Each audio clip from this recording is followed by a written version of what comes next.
कृपामयि नमोऽस्तु ते लज्जापटावृते नित्यं सारदे ज्ञानदायिके पापेभ्यो नः सदा रक्ष कृपामयि नमोऽस्तु ते।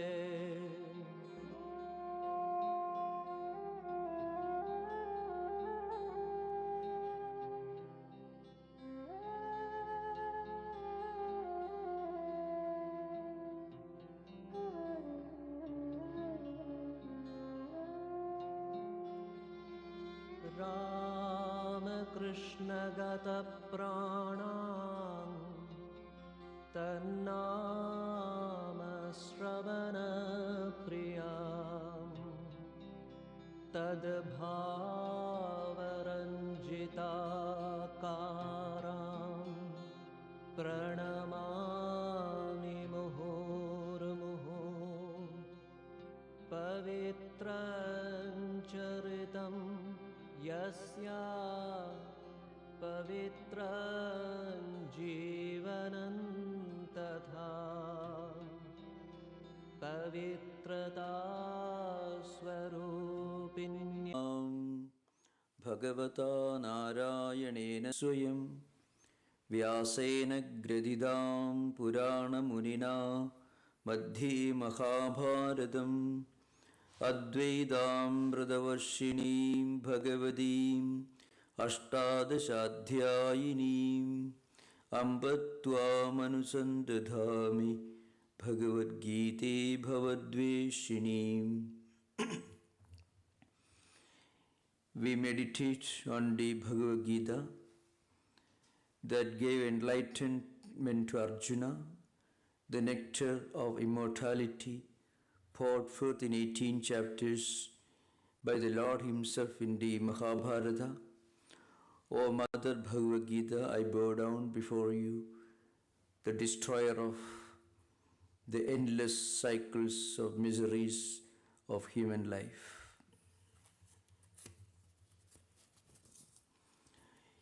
Yam Brahma Varunendra Rudramarudastunyanti Divyaistavaihi Vedai Sankapadakramopanisadaihi Gayanti Yam Samagaha Dhyanavasthita Tadgatena Manasa Pasyanti Yam Yogino Yasyandam Navidusura Sudaganaha Devaya Tasmai Namaha. I bow down to the Lord, the divine reality, praised in the song Bhagavad Gita, who has revealed the ancient Vedic scriptures to the sages and yogis in the depths of their meditation.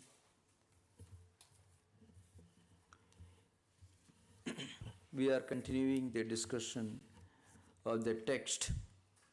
As I mentioned in the previous session, Gita is in the form of a dialogue between two men of action, Arjuna and Lord Krishna, who is considered to be an incarnation of God in the Vedantic tradition.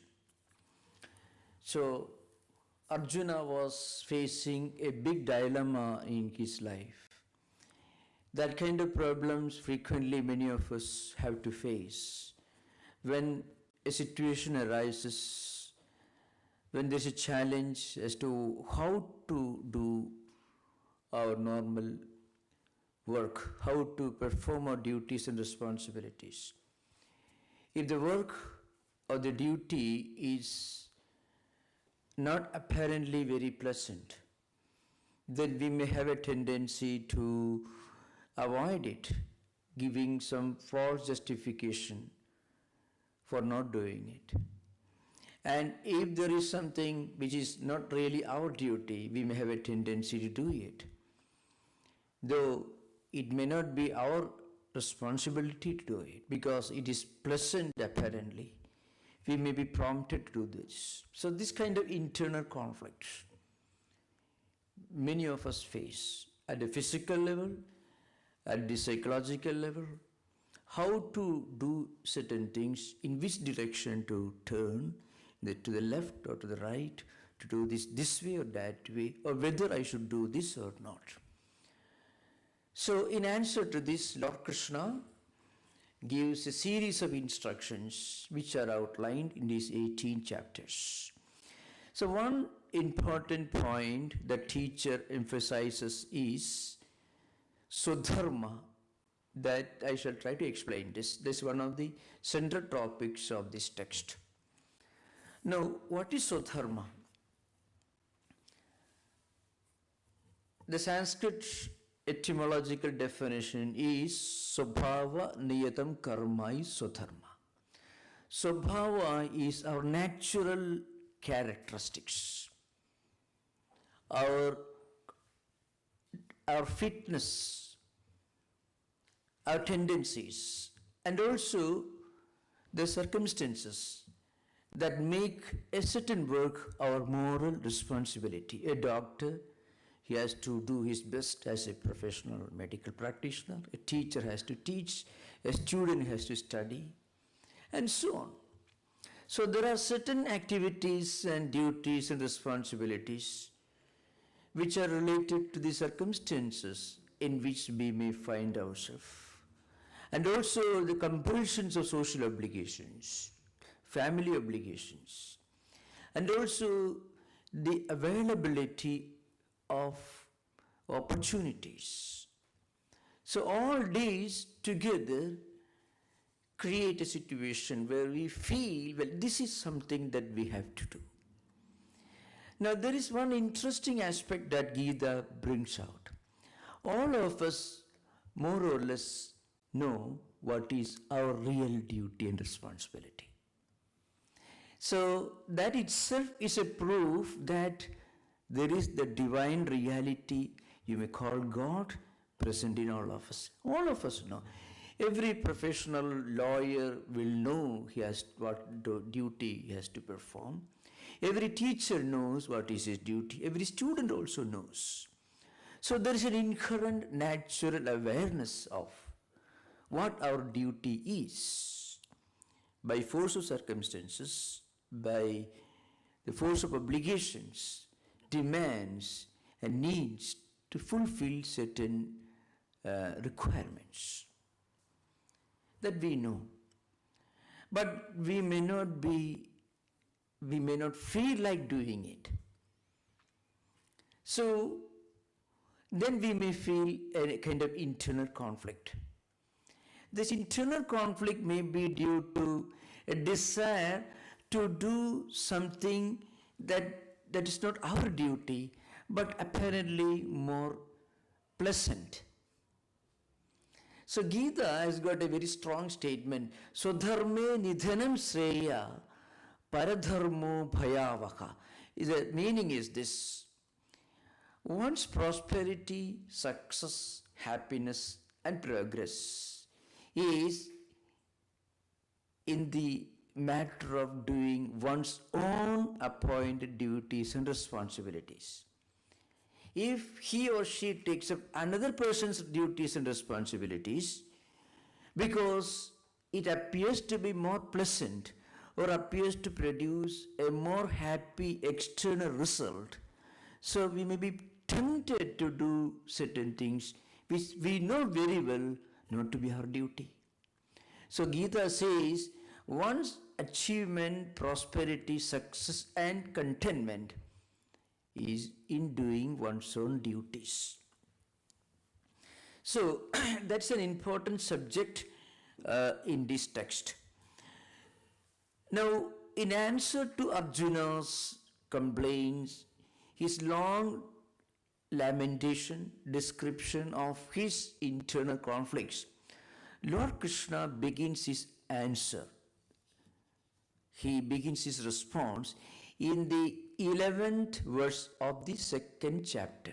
So those of you who have got the text, you can see the 11th verse of the 2nd chapter.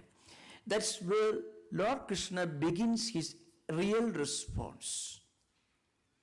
I mean, he of course speaks earlier, Klaibyam masmagama parthana yatto yuvapadyade kshudram hredaurbhalyam tektu artishta varandava. In fact, Lord Krishna in the second chapter, the beginning of the text, first verse says, he actually condemns Arjuna's imbecility, his hypocrisy. In fact, there is an element of hypocrisy in Arjuna's words that will come out. Lord Krishna himself brings out that aspect. So the teacher uses a strong language to point out some of the inherent and obvious errors which Arjuna is apparently aware of, but he wants to make us believe that he is not aware of them. So very often mind plays a nasty trick, and an expert teacher will be able to point his finger straight at that problem. And that's how the teacher succeeds in catching the attention of the student, because the student then understands, well, the teacher really understands his problem.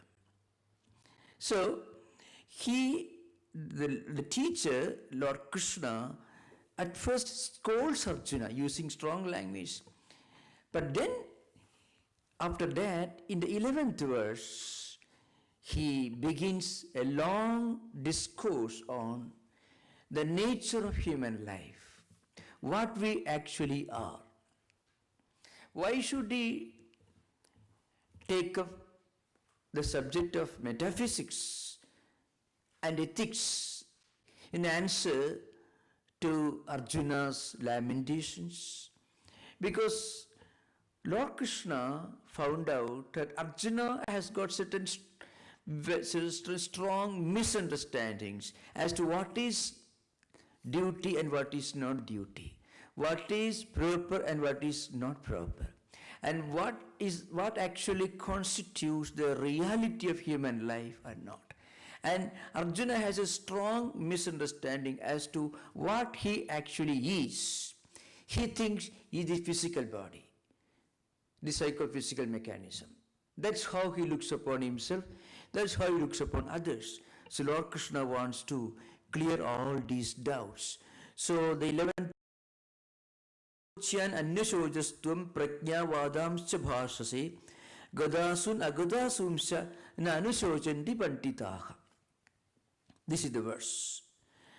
So the Lord says, you talk as if you are a wise person. Prajnavadan, prajnavatam buddhimadam vadan means the words that normally wise men speak. So if you look at Arjuna's words that he uttered in the first chapter, you find Arjuna was facing an internal conflict, but he's not actually openly admitting that. He gives some false justifications for not doing his duty, and he is giving some false justifications for doing duty of somebody else. I shall give an example. Well, that will drive home the idea. You know, the dialogue takes place in a battlefield.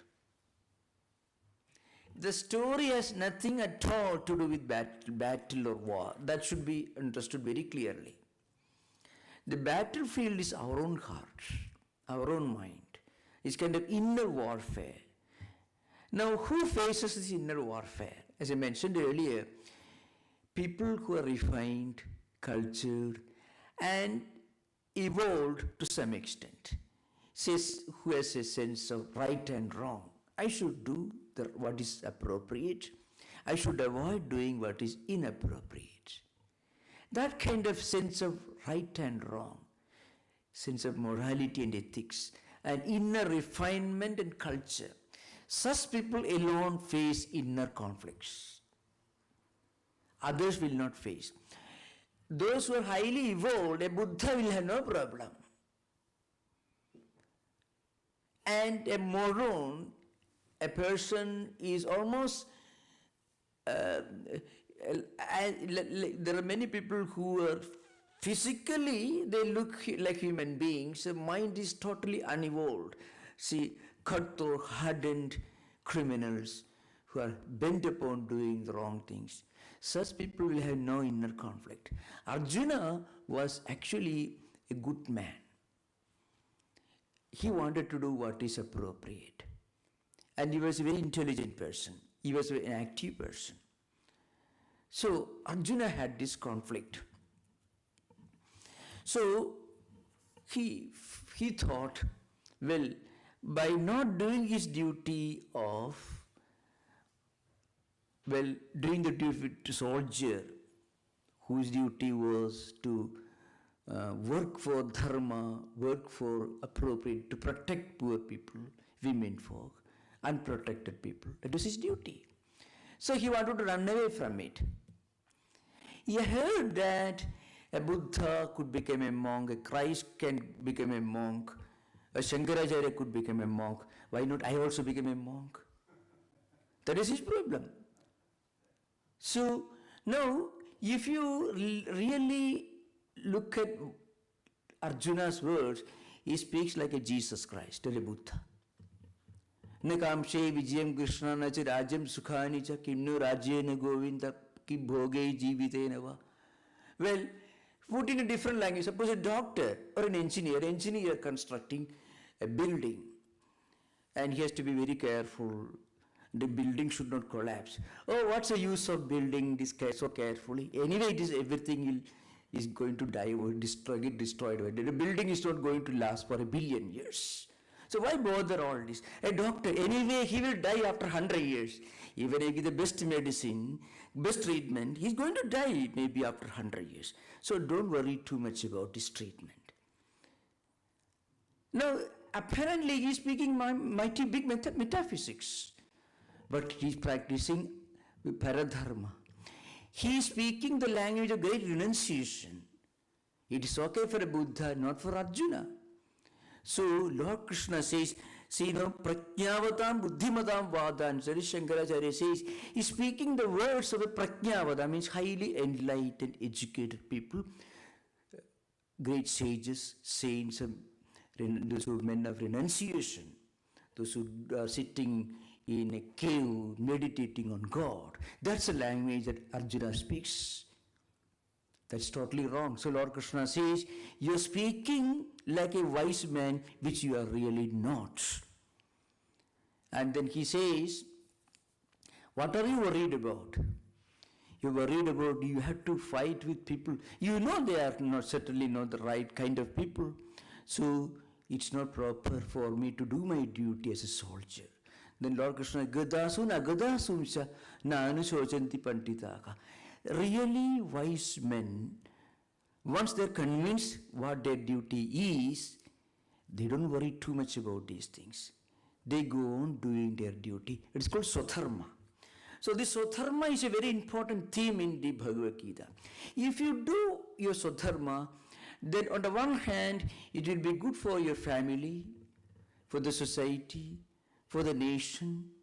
At the same time, it will be good for your mind also. When we do something which we consider to be our duty, we feel a kind of inner joy, inner contentment. It is our own private spiritual experience of bliss. So whatever we consider to be our real duty, when we do it, it gives us a kind of inner contentment. So these are the criteria by which we can really understand what Swadharma is. On the one hand, you meditate, you pray, when you become refined, you will have an inherent, an instinctive understanding of what our Swadharma, what our own appointed duty and responsibility is, and you will have no doubt about it. In case you have any doubt, then if you read the scriptures, then you know that what is conducive for the welfare of others and also for the welfare of our own life, that is Swadharma. That you should do, and you should not have any doubt about it. After making this statement, Lord Krishna in the 12th verse makes a very profound metaphysical statement. Natvevaham jadunasam nattum neme janadhipaha nachaiva na bhavishyama sarve vayamatah param. The meaning is this. Now he says, what's our true nature? If we look upon ourselves as this physical body, then we have been existing for the last 50 years, 60 years or 70 years. That's our life. But Vedanta tells you it is not the physical body alone that matters. This physical, psychophysical mechanism belongs to time. There is something else within all of us that is beyond time. So, the timeless, eternal, immortal dimension of our true life and personality, our true being, is expounded in the 12th verse. So, literally, you know what it means? The meaning is this. There was no time when you did not exist, when I did not exist, when these people did not exist. And there will be no time when you, me, and these people around whom you meet in this field will not exist. Means, as bodies, we come and go. As Atman, we remain the same. That means there is something in all of us that belongs to time. That is this body. And that is something made of 5 elements. They exist for some time, they disappear after some time. Vedanta tells you that there are 3 levels of reality. One, the highest, the absolute reality, which is eternal, immortal, and infinite. And that's beyond time. And that reality is unborn and it is also deathless. It is called Ajam because it is not born. It is Avyayam, it doesn't undergo any decay. It is Amrudam, it is immortal. That is our true dimension. This mind, it comes and goes. Mind also changes. Body also changes every day, every year. Body gets older and it goes one step nearer to destruction. But death in Vedanta is only a semicolon, not a full stop. So one important aspect of Vedanta philosophy to keep in mind is, one is reincarnation, the other is law of karma. These 2 ideas should be kept in mind when we read these verses. So, as physical bodies, as psychophysical mechanisms, we come and go. When we are born, we get a new body, but we bring with us a bundle. And that bundle is full of samskaras, tendencies, impressions, gathered over hundreds of life cycles. That's why when you happen to read a book or when you listen to a great idea, you feel that this is really something that seems to make sense. People who have never read Vedanta earlier, who have never read these things, when they listen to great spiritual ideas, they feel a kind of an unconscious feeling of familiarity, as if it's perfectly okay. When you feel at home with a new idea, it means this is the first time you are coming in contact with that idea. That's because when we are born with a mental system. It is called Antakarana in Vedanta, or internal organs. Its main component is samskara. And samskaras are tendencies, attitudes, feelings, emotions, the way we respond to people, the way we respond to ideas. These tendencies constitute a bundle with which we are born. And when we physically disappear after 100 years of happy life in this world, we take back with us something which doesn't get destroyed in the crematorium. And it continues its journey, is born again in another life.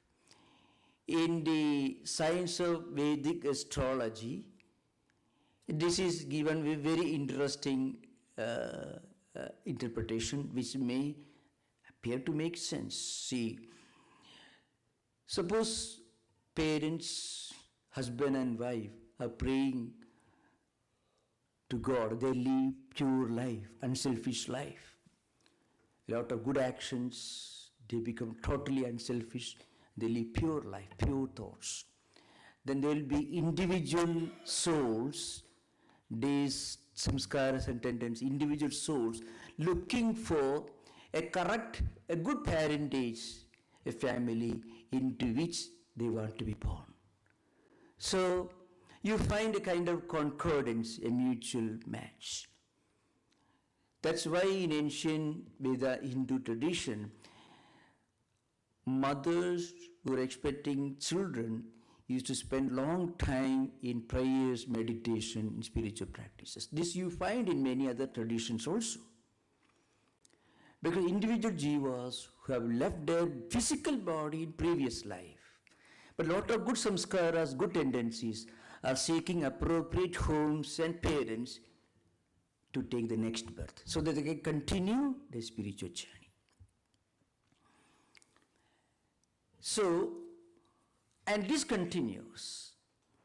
So long as we do not realize our true nature, that we are Atman, till that point of evolution, we continue traveling from life to life, being born, living for a long time, doing a lot of good actions and also maybe a few bad actions, accumulating new tendencies and impressions, samskaras we call them, and born again, this journey continues.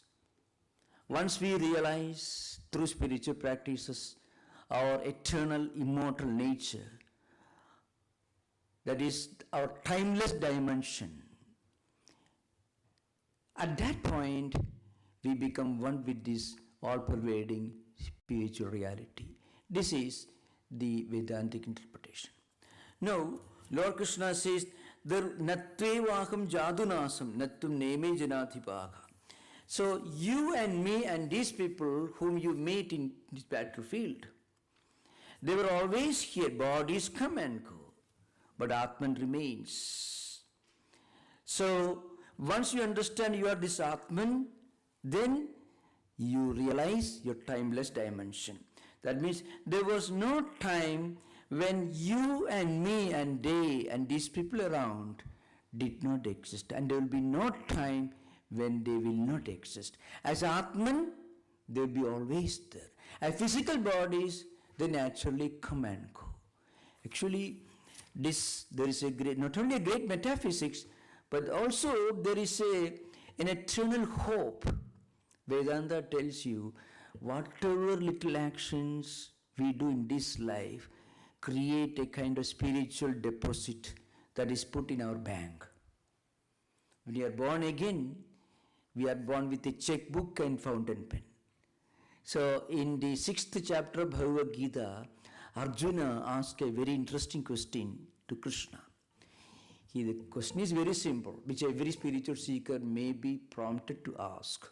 Suppose we pray and meditate, we do a lot of good things, we get enough time, we spend some money for helping others, charitable work, and did our duty to parents, children, grandchildren, and so on. But still, we feel that we had not made enough progress. What happens then? Now, this question has a relevance only if you believe that you have only one life, but you don't have just one life. So Arjuna's question is, Ayadi Shraddhayo Pedo Yoga Chalidamatmana That means, Ayadi Siddhayo Pedu Yuga Charita Manasaka. Means somebody who has done a lot of spiritual practices, but still Ayati not fully succeeded in restraining the senses. So there's a deviation, or the person may die before he reaches the highest spiritual fulfillment. So ayadi siddhayo pedo yoga chalida manasaha aprapa yoga samsiddhim kam gatim Krishna gacchati. Suppose such a person dies, then what will be the condition of a person? In answer to this, Lord Krishna says, Purvabhyasena tenaiva hridehi avashopi saha jignasi rabhiyokasi shabda brahmadi vartati. So what happens, when you are born again, you are born with a set of tendencies and impressions. And these impressions are deposited in your mental system by your actions. So you feel a natural, a strange inclination to do good actions, to speak, to do good things, to think good thoughts. It could be the other way also. All because of Purvabhyasa means earlier practices done not in previous life, maybe several life cycles earlier. So all these good tendencies you will be born with as a birth. And then if you have done good actions in the past, you will be helpless because you'll be forced to continue doing good actions in this life. How this happens? In the 6th chapter, there is another verse, Tatradam buddhisam yogam labhade paurodekikam yatadeja tadobhuya samsiddho kurudantana. In our mental system, Buddhism, Buddh means mental system here, it means. These tendencies are there, the good tendencies. And when you are born again, if you are walking in front of a place where good actions, good thoughts, good ideas are being are vibrating, let us say. When we happen to go there, our mind connects with that place. Our mind may connect with such persons from whom these good tendencies, good actions come. It could happen in any religious tradition. So, that's why Lord Krishna says, from previous life cycles, we bring with us this bundle of good samskaras, good impressions. So no action is wasted. You are never late. So any day, any moment, anyone can start a new life. But you are never late. That's the idea behind. So Lord Krishna says here, there was no time when you, me and these people did not exist. Because we are immortal. So, this chapter is called Sankhya Yoga. Sankhya does not refer to the metaphysical school of Sankhya philosophy. Sankhya here means the path of jnana, the path of wisdom. That's what the meaning here. Now in the next verse, the Lord Krishna continues, Dekhinosmi yatha dekhi kaumaram yavanam jara tadha dekhandar praptihi dhiras tatra namuhyati. Now this is a very philosophy that we can hold in our right hand when we are living in this world. If you have this idea in the manual, then you have no reason to worry about. Dekhinosmi yatha dekhi kaumaram yavanam jara. In this body, all these changes happened. When you are born, you are a baby, then you become a boy or girl, then you become a youth, middle age, old age, then gradually you approach death and born again. So these changes happened at the physical level. And this is part of the physical mechanism. Once you get an idea of this timeless, eternal, trans-empirical dimension of your personality, then dhiraha namuhyati. Dhira means, dhi in Sanskrit means refined wisdom, higher wisdom. knowledge, information, plus a higher instinctive wisdom that helps us to make proper use of what we know. That higher mental skill can be called dhihi or wisdom. Wisdom is not the fruit of education. Frequently, education neutralizes whatever wisdom we already are born with frequently. That happens. Education frequently has a negative effect on wisdom. There are many people who didn't have very high education. They were men of wisdom, men and women of wisdom. So this higher skill, discerning wisdom, discerning mind, a natural instinctive or intuitive understanding of what is proper and what is not proper. That special intellectual mental skill is called dhihi. Literal meaning could be is a brave person, a person who becomes brave as a result of this higher spiritual wisdom. So men or women of this higher wisdom never worries about anything because the body is weak, something happens to the body. We may go to hospital, we must take care of the body. Body has a meaning and relevance, no doubt.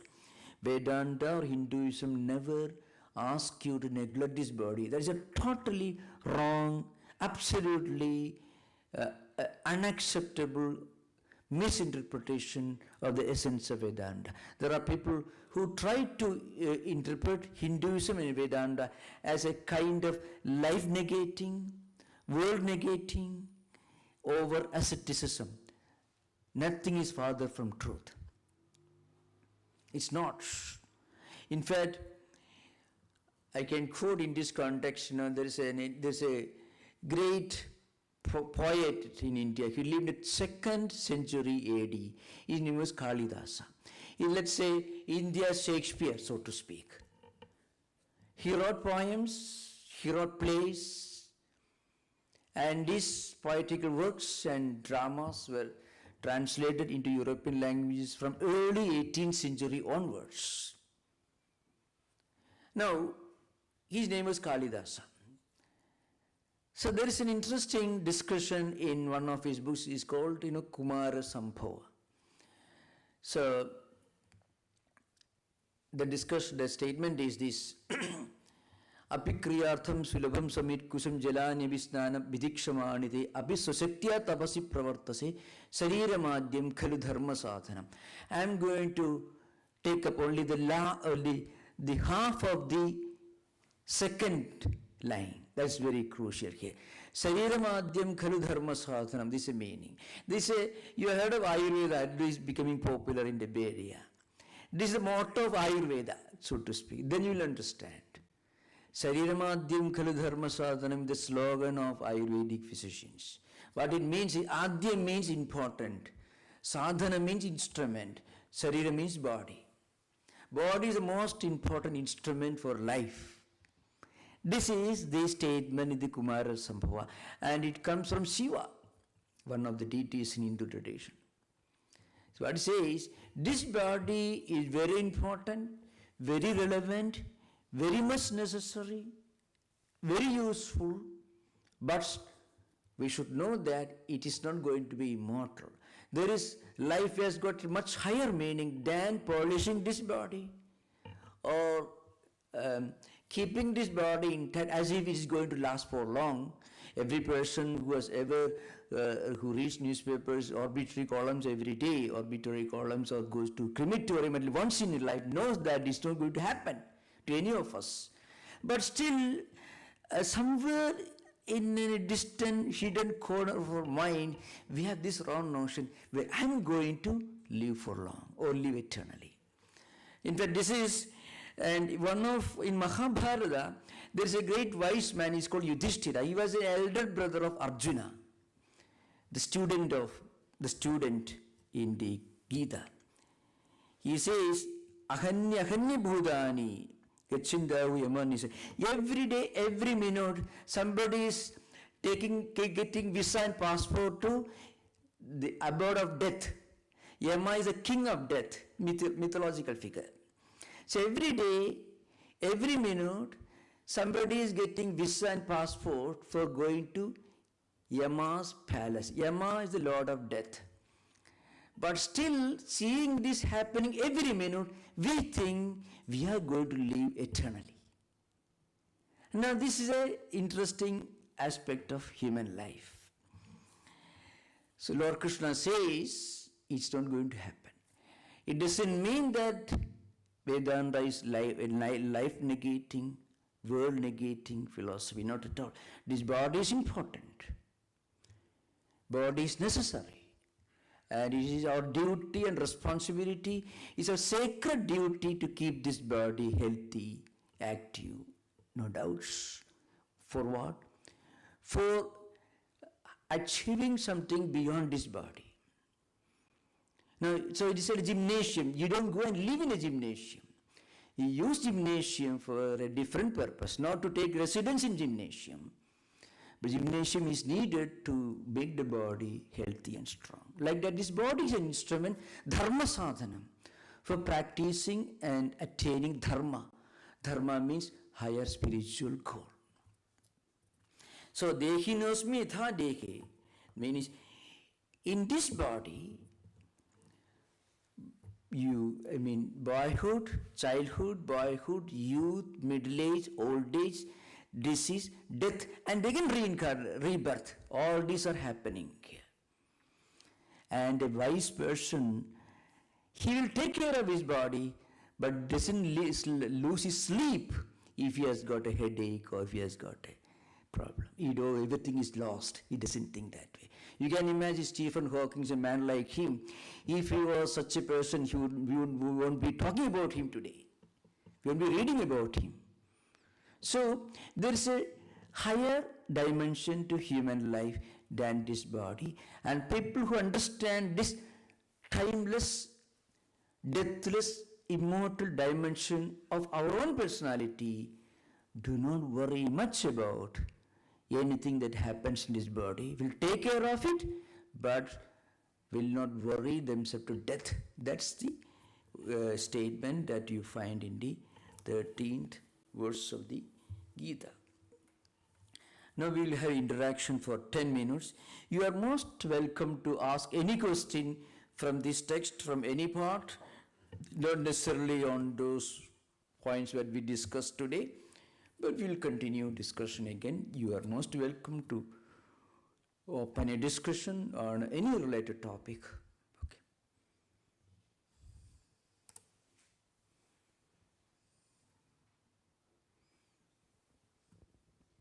Swamiji, what's the relationship of the chakra system and the Kundalini from a Vedantic point of view? Because if the body is mortal, and if in the Hindu tradition there are deities on different levels within the human body, it's not only the personal ego that has a body, but there may be a cosmological internal sphere that needs to be paid attention to.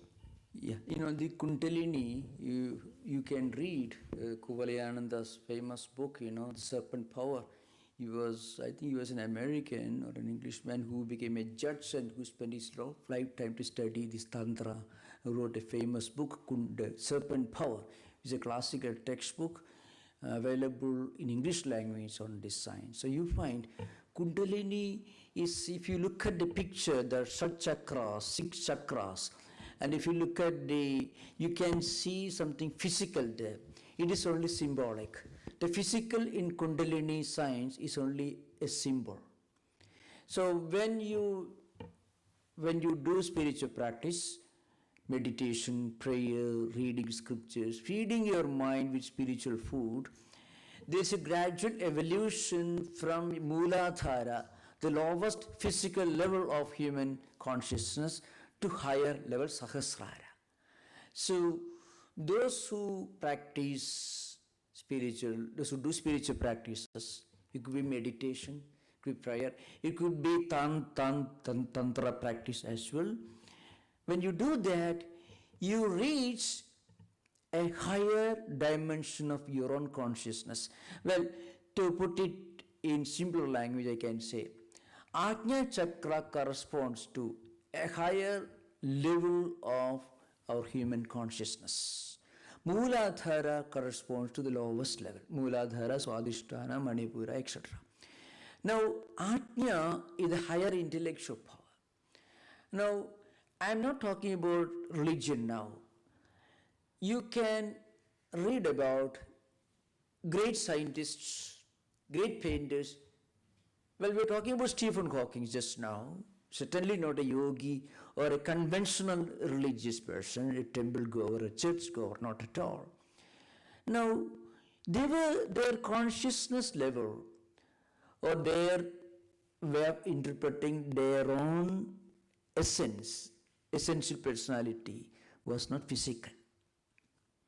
If it were physical, they won't be able to live. People, Helen Keller.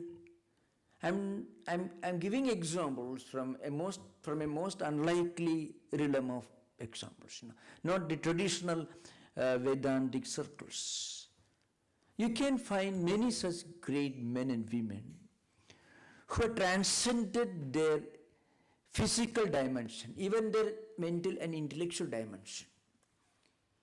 They must have done it by practicing unselfishness, total freedom from selfishness, and constant contemplation and thought, focus on higher ideas will give you a higher elevation of your own consciousness.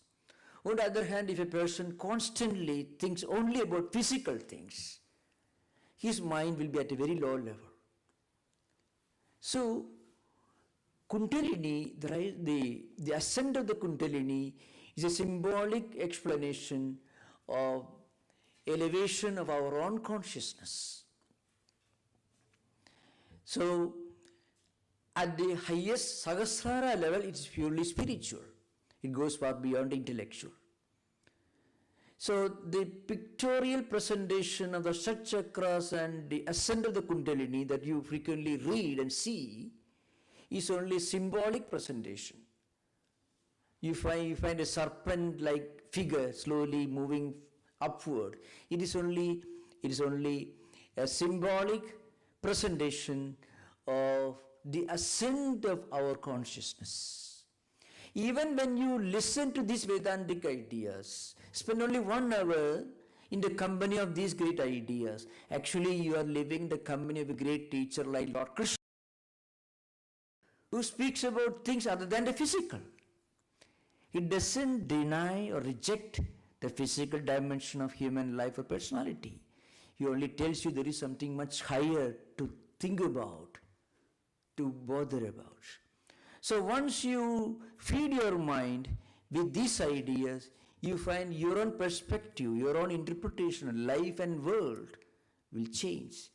That means there is an ascent.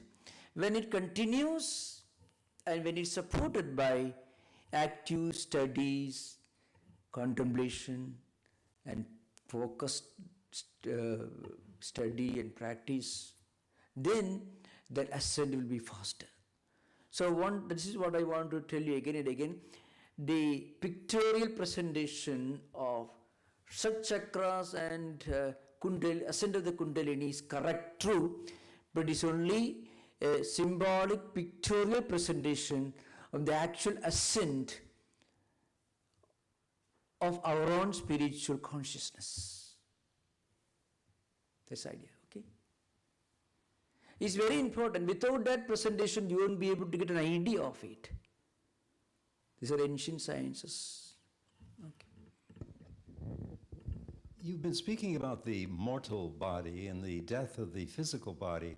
Is it within the Vedantic philosophy in its psychophysical system to have 7 bodies? There's references to the astral body, the causal body, the physical body, and so on and so forth. Yeah. They belong to the empirical realm. Astral body also belongs to the empirical realm. When you take an ascent beyond the physical, when you realize your identity with the all-pervading cosmic divine reality, God's presence, when once it becomes your real experience and you become identified with it, then you transcend all these 7 dimensions of the personality.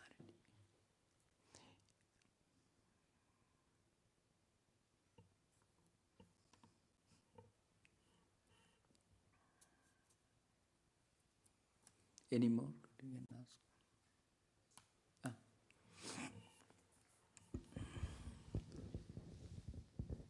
Good evening, Swamiji. I was wondering if you could talk a little bit more about this antarakarana. Oh, yeah. Right. Antakarana is a Sanskrit word. Literally, it means anta means internal, karana means instruments. They have got 4 departments. Mind, where all speculative thoughts happened, one way or other. Manifold thought currents, speculations happen. It is called mind. Then intellect. When the speculations come to an end, you decide about certain things. It's called intellect or buddhi, mana buddhi. Chitta is a repository, mental system, let us say. That's the closest possible English translation. The mental system of chittam is a repository of all accumulated tendencies, samskaras, ideas. So for example, I can give an example. There are many things that we want to do, but what we do is only what our chittam permits us to do, really speaking.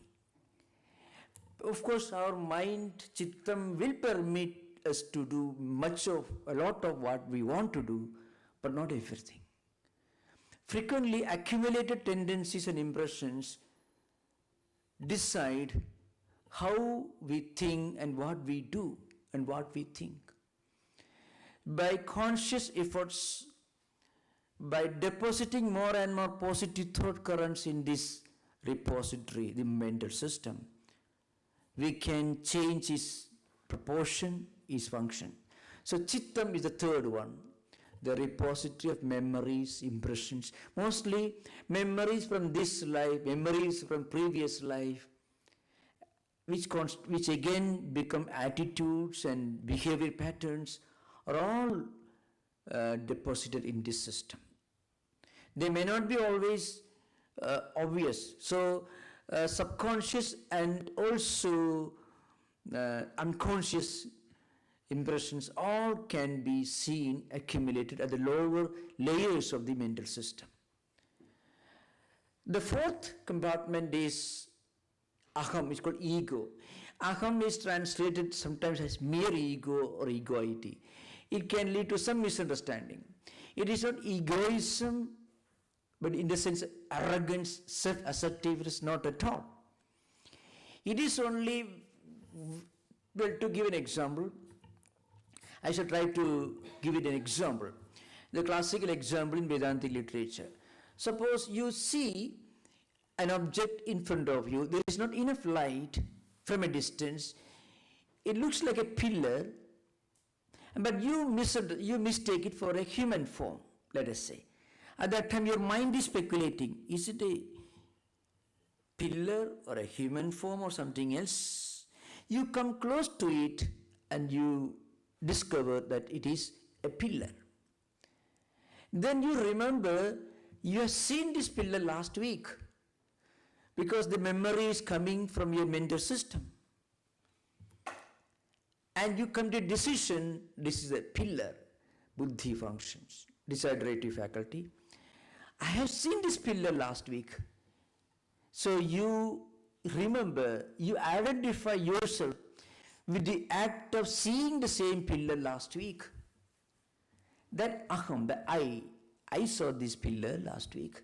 That feeling, that identity is deposited in the aham. So these are the 4 compartments which constitute antakarana or internal organs. So when we travel from life to life, a physical body you cannot of course take with you, obviously, But whatever actions you have done with your eyes, whatever you have seen with your eyes, which registers a strong impression in the mental system, that you inherit when you are born again. Your senses, like eyes and ears, you do not inherit. But the subtle impressions gathered in actions involving mind and the senses of perception. Like with these eyes, you have seen many things in this life. That experience has registered an impression in the mental system that comes back to you when you are born again. That's why we feel a kind of deja vu, we feel an unconscious feeling of a kind of familiarity. If it's something totally new, you feel a friction actually. You feel a kind of friction. When you don't feel a friction, when you feel total homeliness, a kind of inherent familiarity, that means you're already familiar with this. You have evolved a mental world, a mental system that automatically connects with these spiritual ideas. And that comes from maybe not in this life. In some cases it could be in this life, in some cases it could be from last remote life cycles. Thank you. I think we have, okay, one more question. I was just wondering how the Atman relates to this idea of antakarana then. Yeah, okay. Now, once through spiritual practice, meditation, you experience your real identity that you are Atman, not mind or body or intellect, something far beyond all this. These are only antakaranas which are changing, so they are not absolutely eternal. They go on changing. There is something unchanging which is immortal. That's Atman. That's my true nature. Conviction, intellectual conviction will help, but it's only kindergarten in the spiritual evolution. Once it becomes an experience, which is ultimate goal, once it becomes an experience, then you get out of the entanglement of antakaranas. Then all the thought currents, memories, samskaras, they get dissolved. You become freed from it. So many of the obsessions, phobias, have been traced to previous life cycles by psychiatrists, both mainstream and also non-mainstream. They will not dare to make a statement in the conferences because they will lose their they won't be invited again. But many of them privately admit that many of the phobias, many of the obsessions, many of the strong feelings which you know to be totally irrational but you cannot get out of it, traced to previous life cycles experiences. Okay, we'll continue the discussion in the next class. Thank you. Om Shanti Shanti Shanti Harihi Om Tat Sat Sri Ramakrishna Arpanamastu.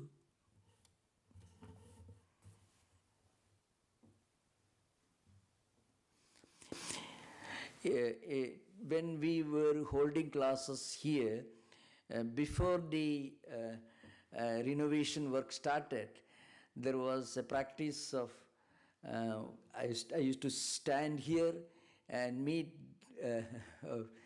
friends who attended just a formal meeting. So we can resume that practice again from today onwards, tonight onwards.